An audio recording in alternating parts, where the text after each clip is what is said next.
өрт кагыч аппаратты интернеттен карап жүрүп, ошо тергенден, кыйналгандан ушул нерсени ойлоп жасап көрөйүкчү деп жасадык.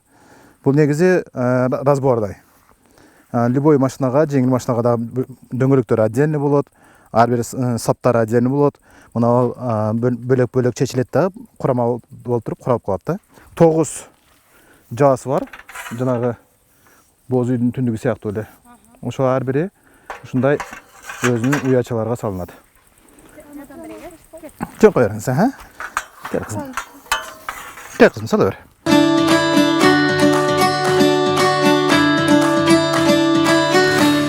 Бул быйылкы сезонго баягы сыноо иретинде жасалды. Кызым, мына биринчиге сал. Бул радиусу ар бир жаачанын радиусу болот. Биринчи жасалганы, бул азыр биринчи жасалганы бүгүнкү күндө 4 метр. 4 метр бул ар бири кирип чыгат. Кирип чыкканда дарактын радиусуна жараша 6 метрге чейин кичинерип чоңоюп турат. Так. Өзүңүз жасадыңыздар? Бул нерсени өзү жасап, анан анча-мынча ширетмей дагы ыкмасы менен эле өзүбүз ширет даярдап дагы баягы күмөн санаган жерибизде чисто ширетүүчүлөргө алып барып туруп толугу менен кайрып бекитип бердик. Эми бул эң акырындагы жаачалары бул өзгөчө болот. Себеби бул даракты барып кучактап жаап калыш керек.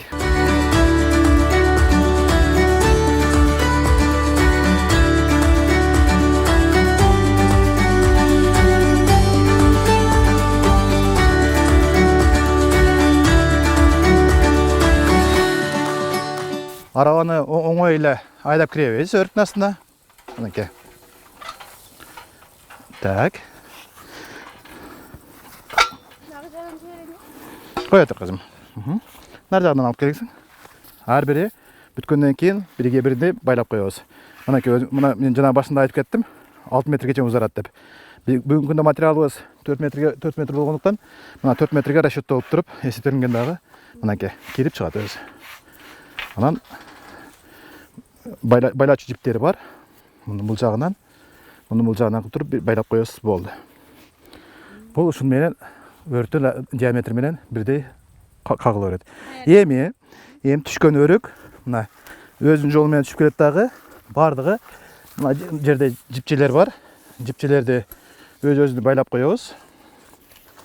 Бул максат жанагы центрге келип түшүш керек да, өрүктөрчү. Ушул жерге келип топтолуп калат. Мынакей көрдүңүздөр, оңой жери ошол ар бир түшкөн өрүк мынакей. Астына келип туруп өз түбүнө, өрттүн түбүнө жыйылып калат. Кийинки терген кишилерге да оңой болот, бир жерден эле чалып туруп. Бул негизги максат өрүк жерге түшпөй, ошо материалга түшүп туруп бир жерге топтолот. Жеңилдейт. Экинчиден түшкөн өрүк ошол жерге түшкөндө закка жебейт да.